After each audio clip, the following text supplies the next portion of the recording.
welcome back to my channel.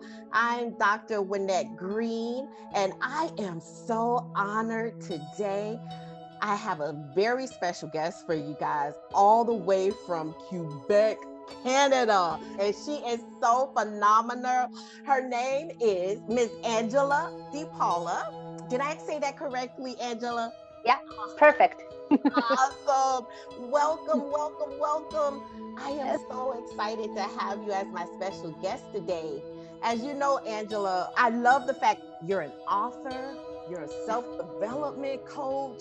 Wow. Immediately when I met you, you really caught my attention with your extreme professionalism and attention to detail and follow through. Yet so genuinely caring and supportive, and I really mean that because thank you my hand the entire way. So, viewers, without delay, I'll let her tell you all about this fantastic information that she has for us. Angela, tell us what you're currently doing. First of all, thank you so much. That's very, very kind introduction. Thank you. What I'm basically doing is I'm just talking to a lot of people, and I'm trying to understand, what are your needs? How can I help you? And what can I do to help you? What's blocking you? How do we get you from point A to point B? And whether it's delivering services or software, or it's even just helping untrap or unblock the mind traps that are keeping you from getting from point A to point B. And whether it's in person or through the book, it's really just trying to connect with people, understand what's going on, and what can I do to help you. Wow. That's phenomenal. That's phenomenal. I tell you, when we initially connected, what really caught my attention was this new initiative that you've started called Downtime. And I love how you described it as the incubator for therapists. That caught my attention. I was like, okay, I'm really curious to know, what is this about? All righty, I think I'll listen to what this lady has to say. You are phenomenal. So if you don't mind sharing with the viewers, those of us who are mental health providers, this may be something, I think it is so needed throughout our community and our profession right now. Thank you. Just one small thing. So I'm not the founder for Downtime. Like, I didn't start it, but I joined in. So just to clarify that part. No, yeah, the that's person very who made important. it. Yeah, and the guy who, Risto, who did find it, who founded Downtime. I mean, he put a lot of hard work into it. Shout out to Aristo. Absolutely. He's actually going to be a special guest next month. So viewers, you want to make sure you like Angela and you tune in next month. All right, but tell us about it, okay? Yeah, absolutely. So, I mean, again, essentially, it really, I'll tell you more about what I'm doing. And then when you speak to Aristo, for sure, he'll give you the whole scoop over at Downtime and how it came to be and all that great stuff. But what I'm doing, again, I'm talking with mental health providers, and I'm just really, and I'll meet them once, twice, however often they need, to just really, hear your story, because you guys all have really great stories, and I'm really interested in, what are you doing? What motivates you? What are you looking for? And where do you need help? And sometimes, especially, with COVID and everything that's been going on, there's that isolation, and sometimes it's like, I just need a place to laugh and be let go and just not have to be, the therapist all the time, and just have a good time. So we offer that, and we have, our happy hours, and we have our channels where you can connect. Maybe it could be like, well, I need a therapist, or I want to have a network, professional network, where I can connect with other therapists and maybe ask questions. So we can help with that.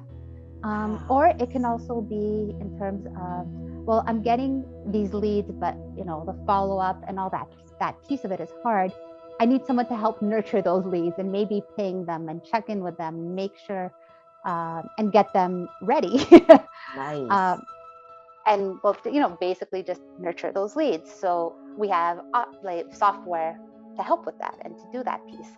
So it's really, but again, it really just comes down to listening to the person and being like, okay, what's going on with you? How can we help? And do you need to meet a second time? Maybe, the first time is just getting to know you and having a really lovely conversation, and that's awesome. Let's meet the second time and think about like, okay, well, you told me these things, and based on that, I'm thinking this is what you need. Is that what you need? How can I help you? How can I how can we get it set up? Can we set some things up for you and just make it easier? So that's what we do. Well, I listen and I try to help you and see like, how can I connect and how can I deliver a solution for your whatever problems. Wow, Angela, that was so well put. I mean, honestly, words almost can't describe it, because last night I was so excited. I sat in on my first happy hour. Thank you so much for letting me attend. Awesome. Gang, let me tell you, it's so awesome where you're able to meet people from throughout the country. You know, there were those of us from Florida, New Jersey, yourself. I mean, it was really, really nice. And just talk about anything we wanted to talk about. Exactly. That was phenomenal. And then also the virtual assistant. That's something that I'm like, okay, sign me up. I'm very interested. To have someone assistant take that immediate lead and kind of find out when I can call them back, I really, really appreciate that service as well. And then I heard too, and I apologize for talking too much, but the peer supervision. So many of us are isolated, and having that opportunity.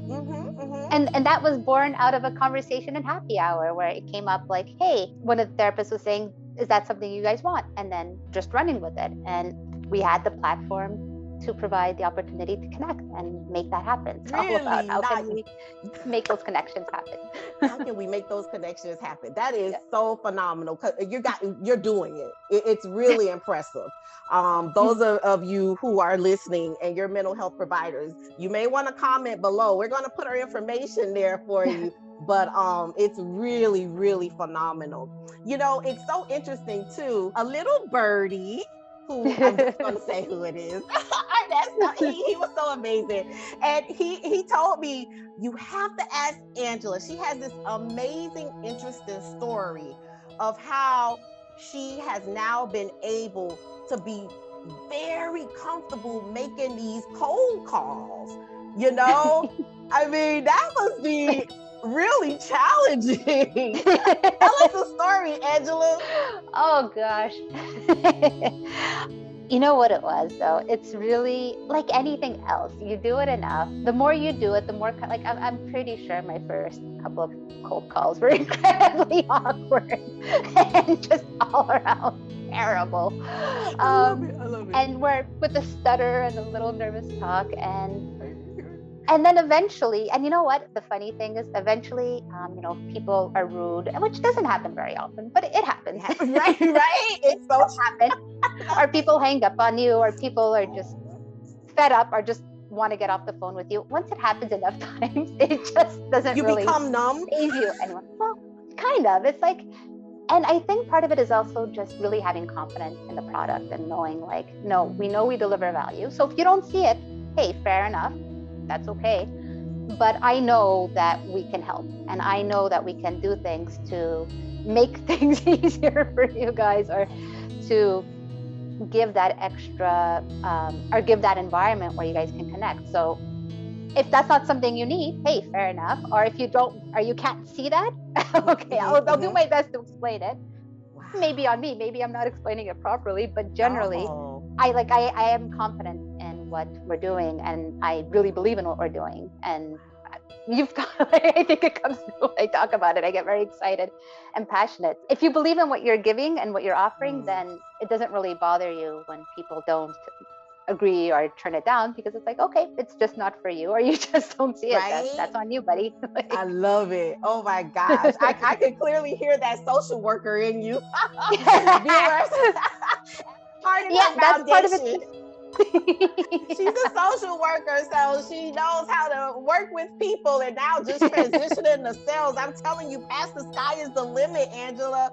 And that's what I hope those of the viewers who aren't mental health clinicians are able to get out of this. Listen, throughout everything that's going on, there's always a silver lining. And hey, maybe go back to school, maybe go ahead and improve your skill in whatever it may be. Just do something. And you're showing a social worker, now a sales lady with this phenomenal product that's connected. Really impressive. Thank you. But honestly, it's really just doing it and knowing that, you know what, at the beginning you might suck at it. That's okay. but that's Love all that. part I of it, and love that's that. the learning, and then you eventually develop the skills. And I mean, you know, like the founder you'll be speaking to next week, like he's been a phenomenal mentor and he's helped me so much, like I can't even begin to describe like how Viewers, you much I've better learned. subscribe. Look at there. We have Miss Angela and then more to come. Sorry, Angela. Go. Yeah, you know, there was something else that I wanted to ask you about. I heard that there's like a pattern that you're seeing in therapist business owners in regards to how they perceive their business. Anything comes to mind with what you're noticing when you're calling these therapists throughout the entire country? Is that the target market? Throughout the US, we've been calling therapists in terms of how they see their business. One of the things I'm noticing actually is we are very good at being trained on how to be great therapists. We have the training, we have the continuing education, we have the supervision, we have all these things that help. But we're not trained to be marketers, we're not trained to be business people. So it's a huge learning curve throughout. And it's kind of funny because I think therapists in general, we're good at reading people, we're good at connecting with people, we're good at making those relationships. So I mean, sales person is just a little jump. Gotcha. It's not that big of a She's transition. So humble. I love it. Yeah. But I think it's hard sometimes to see things, like we see things from a very tactical point, I think. Like a very much okay, well, it's like I'm making income. Yeah, it's a little bit hard to spend money, to make money, and to get into that mindset, I think could be a bit challenging. Or then very good. And that's what it is in business. And a lot of money before you start seeing that return on investment. That's right. And it's also looking at things on a longer term perspective. So it's like, we might not see the immediate, like the money, the dollars we spend now, we'll only see them come back maybe months later. But it's hard to have that mentality to know that, okay, that investment I'm putting or that work I'm doing now, I'm not going to necessarily see the returns until later. Ooh, that's so good. That's really good, Angela. But it's all learning, and it's hard because again, we want to be like, okay, I'm spending the money. Where's the money? Yes. But we see that with leads too, right? Or like anytime somebody comes in, they don't always convert right away, and it's hard to have the time to do your practice plus the follow-up plus remember to ping them every once in a while. So that lead gets lost, but it's necessary. It's necessary to do that follow-up and that nurturing of them, because eventually they might convert, or if they don't convert, they still remember you, so that maybe their friend who's struggling, they can refer you to that friend. So that's powerful. Thank you. So it's just having that follow-up. We don't necessarily see the actions that we're doing today having a return on investment later on, and that things kind of take time sometimes. Wow, what a great answer. And here we go. Downtime is there to the rescue, viewers.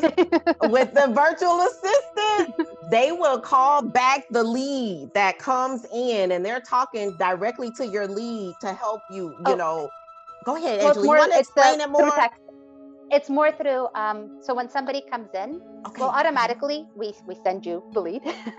It's automatic. And then we nurture them. So we'll send the text. It's through text and email that will follow up. So we'll text them, we'll email them, and just check in and nurture them over periods of weeks and months in conjunction to what you're doing. So you might even already connect with them, set up an appointment, but then sometimes you lose the person between appointment 1 and appointment 2. Right. So we'll be there to just kind of ping them and just nurture that relationship. Ooh, very good. I'm impressed. It's really amazing. So much needed and at such a reasonable cost. But I'll let them reach out to you to get more information, or if you want to share, because it really is, gang. I can't stress that enough. Then also, I wanted to ask you, Angela, you also have another initiative going on. You are an up-and-coming author. You have a new book coming out, and it's titled That's Life or Is It, viewers? Tell us more, Angela. Thank you. It's coming out. We're in the process of figuring out the launch date, hopefully within the next couple of months. So it's very exciting. And essentially, it just came about from how often do we say, oh, that's life, that's what it is. And especially as women, this is a book written to other women where, things happen and we just sort of like, oh, that's life, that's what we do. But then I asked, or is it? Like, does life have to be this kind of monotonous sort of, it happens to me, I don't have any real control? And it was so interesting. It was really inspired by just looking at a lot of the women around me and these brilliant, brilliant women doing amazing things, but just not seeing it and not recognizing it and just feeling like, that's life, and unhappy. And it would break my heart because I'm like, you're amazing. I want you to see how amazing you are. Yes, like, yes. remarkable Oh my people. gosh. Wow, that's why I love you. Wow. Mm-hmm. So like the whole purpose of the book was really to say, like, to find techniques that, I've used myself or I've used with clients to shift the perspective. And instead of, and I see this happening with women, with people often, but especially with women, this tendency to put ourselves in the passenger seat of life. That's so true. So to put yourself back in the driver's seat and actually be the heroine of your own story instead of the supporting character, and to just take that control. And each chapter talks about, whether it's, I call it the troll talk, like the mindset traps, or setting goals, or saying yes to yourself once, and saying no to other people. And it was really it was a labor of love. I loved writing it. I spoke to a bunch of women entrepreneurs to really just get an idea of like, okay, well, you guys are going out there doing that. What are some tricks? Nice. So I spoke with them. I spoke with some financial advisors because often, and I have a whole chapter, because I'm certainly not the pro at that. I really wanted to reach out to others who knew. Yes. And a whole chapter on managing your finances and how it doesn't have to be this big, stressful thing. It can actually be fairly simple. So it's really to get you back into control of your life and having the life that, you deserve, like an awesome life, because you work for it, man. Yes, Angela, I love that. Take it, right? That is so good. I'm telling you, I can't wait for it to come out. And hopefully, if you have information, we're going to have your information below the video. Viewers can reach out to you. I'm definitely going to grab a copy of it to share, because that is so true. So frequently as women, that's what we do, unfortunately. Or is it? I'm gonna use that. So you might have to copyright it. Watch out for me, because I may steal it. Use it, share it, let everyone use it, because it doesn't have to be awesome. You are the best. I love it. Well, Angela, as we wrap up, I just have one last question for you. And again, I want to thank you so much for your time, because I know how busy you are. Or when I say supportive, she is there. So definitely an amazing woman here. Any tips, Angela, for women or for mental health providers who are feeling isolated, burnt out, and just totally struggling to be happy right now during these unusual times? I think, well, one of the main things, and I'm guilty of it too, so believe me, there's no judgment at all here. But when we feel pain or discomfort, we kind of try to either push it aside or just ignore it or just fill it with something else without stopping and really just taking time and sitting with it and just understanding, I'm feeling isolated. Okay, but what's that bringing about? Is it because I'm just feeling lonely and I don't have people to reach out? Or do I feel like I'm the only one feeling this way, and do I need to maybe talk to somebody about that? Or is it like I'm just bored and I'm not doing the things I love to do because I can't, and do I need to stop and think about, well, what are other things I can do? So it's like to sit, although I caution not to wallow, because I end up so good. So you could sit with it and be like, okay, here I'm feeling these things, and not give in to be like, oh, I'm sad, I'm just sad and depressed and this sucks. And don't get me wrong, there's a space for that. Give yourself that opportunity, but then follow it up always with, okay, well, what can I do about it? This is what I'm feeling. This is why I'm feeling it. What can I do about it? And I think once you get that information, giving yourself that time, making the time to really sit and figure that piece out, once you know that, then that's like half the battle. Then at least you know, like, okay, well, now I know what I can do about it, or I can start thinking about what are some options of what I can do about it. Wow. I love it. So well put. Angela, thank you so much from the bottom of my heart. Gang, so what can I do about it? I love it. Or is it? Hey, you got some amazing tips here all the way from Canada. Guys, it doesn't get any better than this. We have Downtime, the incubator for therapists. Check out the information below. And please, I ask that you like, share, subscribe, reach out to Angela. Soon we'll have the founder of Downtime here with us as well to share more information and enlightenment on how to start initiatives as well. So until next time, everyone take care. Bye-bye. Take care. Thank you. So much.